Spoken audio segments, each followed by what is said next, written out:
larger band gap. Some of them have smaller band gap. Some of them are even metal, superconductor, etc. All with the same kind of structure. So it would be great if you could draw all these color papers with these, multiple compositions. Can you do that? And so in the past few years, this is something that we worked on. We developed a technique that's called MOCVD. I don't need to explain in detail. It's almost like spray painting, but you mix two atomic paint, molybdenum and then sulfur, then you get molybdenum disulfide, for instance. Instead of molybdenum paint, you get tungsten, then you get tungsten disulfide, etc. And so we have all these molecular paint, introduce them, and glue them into this furnace on a target substrate. Then how does it work? It works quite well. So these are the photos of our 4-inch wafer, in this case, pure silica, transparent. And we grow one monolayer of molybdenum disulfide, one monolayer of tungsten sulfide. If you look at it, the color is slightly different, right? And at this point, I have to say that these are not paper. This is just paint on hard substrate. So to make paper out of them, you have to get them out of the surfaces. And that was something that we worked very hard on. And let me just show you a couple of videos how it works. So this substrate has one monolayer of molybdenum disulfide. It's water. There is nothing on it. Can you see? So we just dip into water and then it just delaminates and floats beautifully because it's two-dimensional structure. It's very easy to delaminate. Or if you don't like water, you want to stay dry, then you just take sticky tape, just peel it off. So it could be inch scale, it could be 4-inch scale, you just name it. You just grow them well, and then you just take some sticky film and then peel it off. So these are the paper aspect of the materials that we are synthesizing in our lab. But at the same time, we should not forget that these are crystalline material, and this is a beautiful STEM picture that's taken by David Mueller's group. You can see that all the atoms are where they are supposed to be, except there are some bright dots, and in this case, we add different dopants so that we can control their electrical properties. So the language that we are using already is changing. So in this case, since we are talking about dopants, what that means is that this semiconductor material can be turned into p-time material and n-time material, etc., the way that we want. So you can see that by synthesizing this into large scale, we are controlling this large paper aspect of the material, but at the same time, by adding different kind of atoms, you can make these papers into the properties that you would like.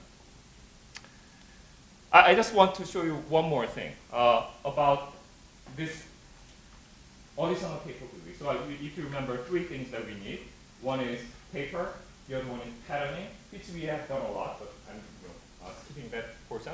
And then stacking. Can we generate all these stacks with wonderful interfaces in the middle? And this is something that we worked on in the past couple of years, and the paper is under review right now. These are the wish lists. We want it to be really big scale. We want it to work on all kinds of paper. And the third thing is the most difficult and important. We want it to be really, really clean. And so how are we going to do that? And the clue is coming from the video that you just saw. We can just peel it off very nicely using this sticky tape method. And one thing that you can imagine is that the bottom side, after you peel it off, will be really clean because it has been just grown. And it turns out that you can just use that side to peel off the next one and next one. So let's say you start with 2-inch wafer of paper that has been just peeled off, and then take that to keep going. So take that big one to pick up the second one, and then third one, etc. And then you can go to infinite number in principle. And you are seeing some nice photos of this large scale stacked papers on top of one another. And this really does not address this contamination and air trap issue, because if you have ever put screen protector on this beautiful Corning Gorilla glass, then you know that it will have a lot of air bubbles, right? So we don't like that. So this crucial step of forming the interface, now it's done in vacuum. As a result, it does not have air, it does not have any other contamination. So the beauty is that we are working with wonderful TM experts. So we know that our interfaces are very clean. So this is a beautiful cross-sectional TM of 3 papers, different color, that are stacked on top of another. And you can see that it's high quality. And by the way, this is taken out of just wafer scale films. And the wafer scale films have very similar properties. If you are not happy with 3, you can go to larger number. This one is 9 layer. A, B, A, B, A, B, A, B, A. This is silicon surface, and this is silicon oxide. So you can see that you can create all these beautifully stacked papers that has different electrical, optical, and mechanical properties going forth that is generated in large scale.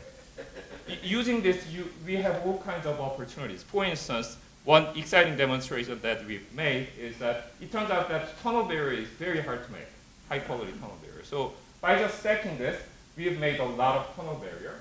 So metal, our film, N layer, and as a result, this distance can be controlled digitally, 1 layer, 2 layer, 3 layer, and all the tunnel barrier resistance changes exponentially with single exponent. So we know that we've made beautiful tunnel barrier tunnel devices. Or you can make halfway with one composition, and then another composition you can make tunnel diode.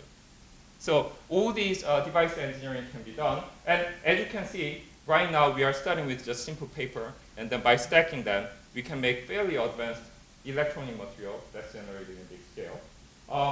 But at the same time, again, we shouldn't forget that these are real paper and the real membrane. So at the end of the day, you can just peel it off and then generate something like this. This is 7-layer film that has been stacked and then peeled off. It's membrane that is size of 1 millimeter by 1 millimeter. And this is at the same time optical material. As a result, it's a filter. So for instance, if you put this window on top of reflector and then look at it with red light, then it's transparent because it's below the band gap. But if you look at it with green light, since it's above the band gap, it's opaque. So it has all these interesting paper slash window slash filter slash electronic material properties that you can generate. So these are some of the fairly straightforward highlights of our achievements in the past few years that kind of sets the tone for what kind of things that we can get going forward. So using these paper synthesis, patterning, and then stacking capabilities, we have all the fundamental tools for turning these materials into absolutely thin circuits. Okay. So these papers will not be just simple paper. It will be smart paper that could potentially have fully functioning integrated circuits defined in wafer scale. So that's great. So we have this paper aspect, we have this crystalline aspect that gives a lot of these exciting properties. Going forward, what the exciting aspect and the new dimension, it's fun, is really this. So we started flat, but at the same time, if you take paper and then hold it with one hand, it trades like this. And we know that from other work, all these two-dimensional material, when they are suspended, it has out-of-plane fluctuations.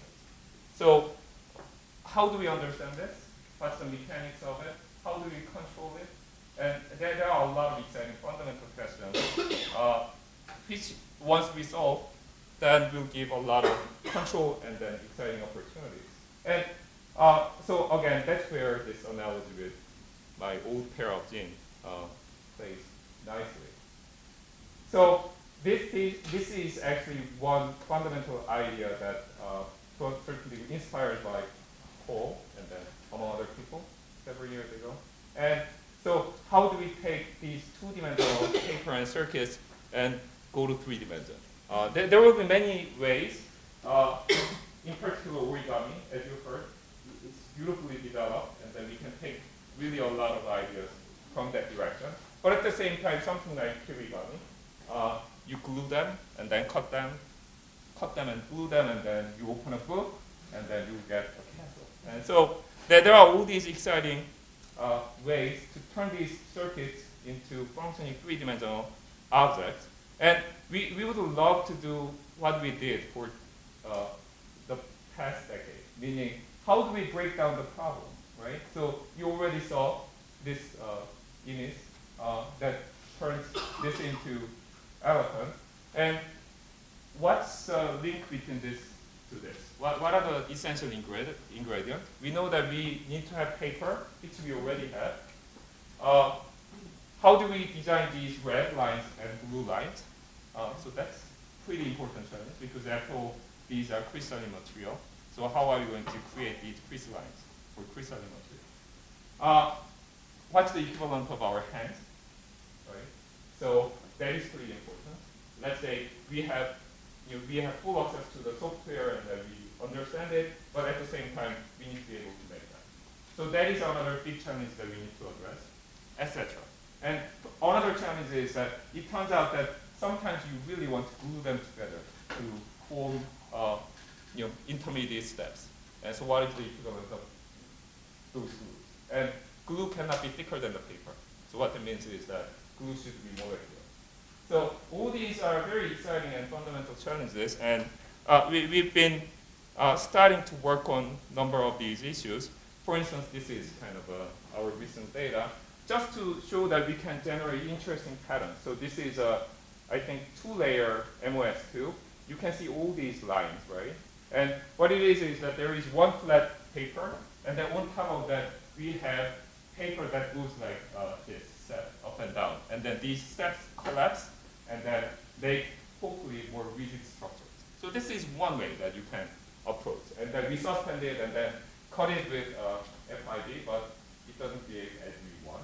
As you can see, we want it to kind of fold into like a rectangular folding, but it turns out that all these edge problems are very, very difficult to solve. All these edges will give you very strong mechanical strength. But you can see that these kind of approaches will give you a way to make interesting crisp patterns that will allow you to at least design something. And there are a number of other ways that we are studying. Another exciting opportunities, I think, is the fact that we are actually growing paper. What that means is that we don't need to grow them flat. So how about we grow 2D crystals with 3D texture? And there are a lot of examples. This is paper that is embossed, right? So you start with paper and then emboss to create these rigid structures. Or sometimes you start with cloth and then you stretch some bond or strain them. Then you create 3D structures. So what if we strain them? Or third, you just tile them differently. So this is a Mansuto library in Chicago campus. And if you look at it, then these are rectangles, but each tile is slightly different to tile the curved surface. To do that, what that means is that we kind of need to have mixed tiles. So what is the principle for chemical bonds that will allow you to tile curved surfaces through the synthesis? So there are a number of these strategies. And once you successfully generate these, then we believe that the final material can give you very interesting electrical and mechanical and other properties that could also give additional knots and opportunities for origami structure. So let me just finish up with two recent examples. So for instance, let's say, can you grow 3D structured 2D pillar? And one way is just to use the 3D template. So let's say if you make a lot of these pyramids, and then on top of that we grow 2-dimensional material and then peel it off, then will it preserve the 3-dimensional structure of our original template? And the answer is yes. So this is a TM tomography image of one of those pyramids that has been grown and then peeled off and fully suspended. And as you can see, our paper keeps the 3D shapes that we have designed. And this is just one thing, and then it's fairly large objects.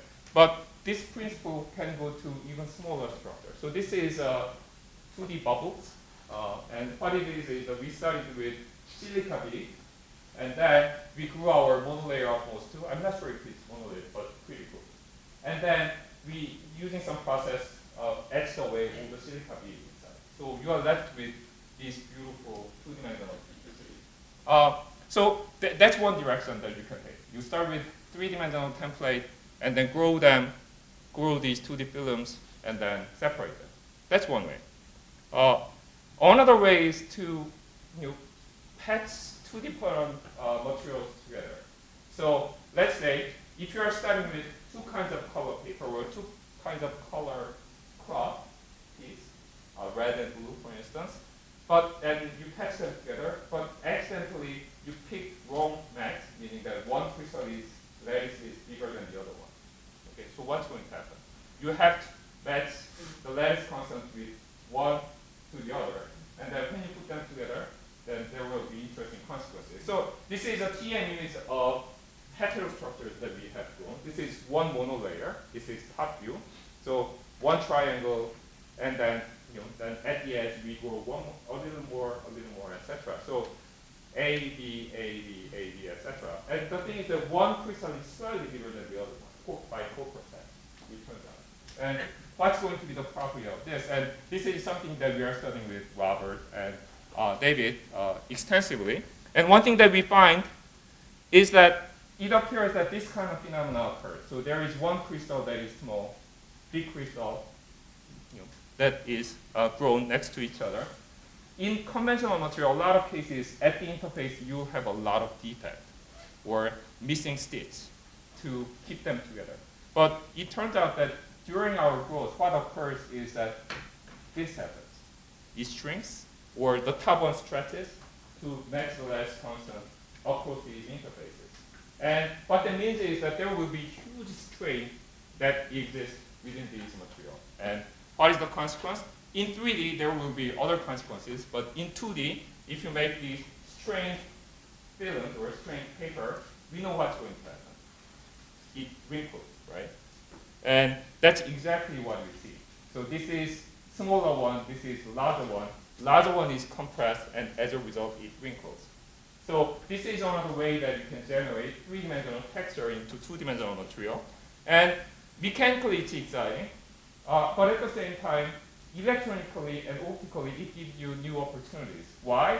Because after all, these are crystalline material. Crystalline material, if you change their lattice constant, their band gap changes, electrical properties change. And that's what we can see immediately. So what we do is that we change the composition of one material versus another. So let's say, if you look at this one, the entire lattice constant will be closer to the yellow one, and this one will be highly stretched, for instance. But if you go to the opposite limit, then it will follow the lattice constant of the blue one, and the yellow material will be compressed. And as a result, if you measure the optical properties, then we can tune its band gap from 2 electron volts all the way to 1.7. By just simply growing these heterostructures, then we can see their properties very vividly here. So by through this clever synthesis and characterization and patterning, we ought to be able to put a lot of handles into our material. And if we can develop clever strategies to functionalize the surface, to introduce glue, and learn how to interact with them through surface energies, etc., then I think it will be a very powerful platform for studying how they change the form. When you try light, temperature, or for instance, pH. Just to finish up, we are excited that a lot of our papers are very, very stable in air. You just imagine, take silicon, generate 5 nanometer thin material, and then put it in air, and then you make beautiful glass, right? But instead, what we get is it remains the same. So this is our film that's floating on water, and we just go in and we just put 1 drop of, I think that's vegetable oil. It's vegetable oil,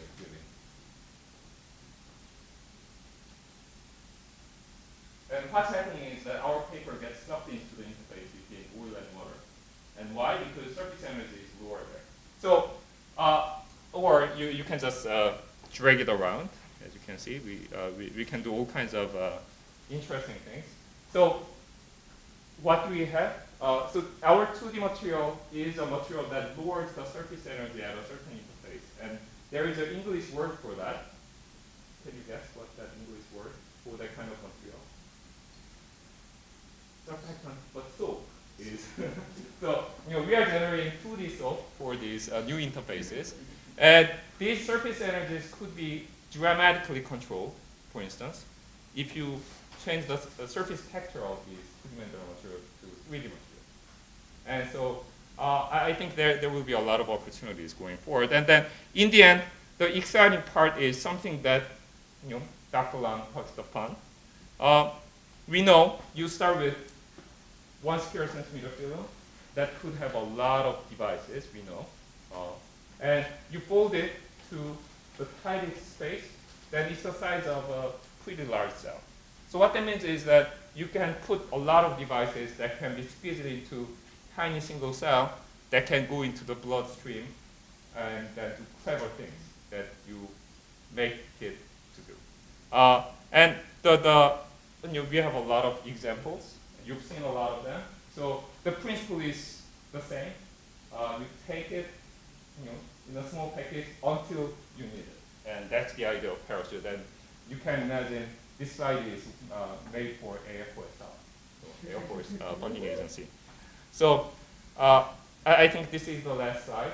And as you can see, there are a lot of big questions, but we, I think, have a lot of great opportunities and capabilities that we have developed over the years, and we love to learn from other communities with better established understanding of this problem.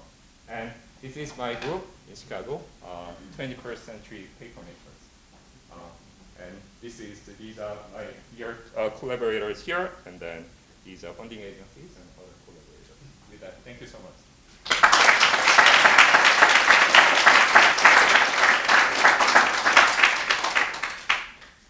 Questions for Jiwoong? So you mentioned that you're cut shape and have it bent downwards out of plane. What's the liquid techniques that, and also when you cut it, are you knocking out atom or are you adding atom on the edge? So you are talking about the tongue slide. We call that tongue slide. Let me see. This one, the tongue. So it bends out of plane onto control. So we didn't intend to do it, but it's just broken. The symmetry is broken for some reason. We don't know. There must be some kind of strain that has been built. And yes, we knocked out atoms using FID. And so this is probably not the best way to study something like this. And it turns out that even when it's perfectly made, this kind of folding structure, confirming that the final folding structure is coming from your design is a task. It's to develop. We need to develop very good experimental scheme to study that. And this is not the best way. Because as you can see, the edge issues are pretty important. So your structure needs to be liberated without strongly influenced by the edges. And we are working on those.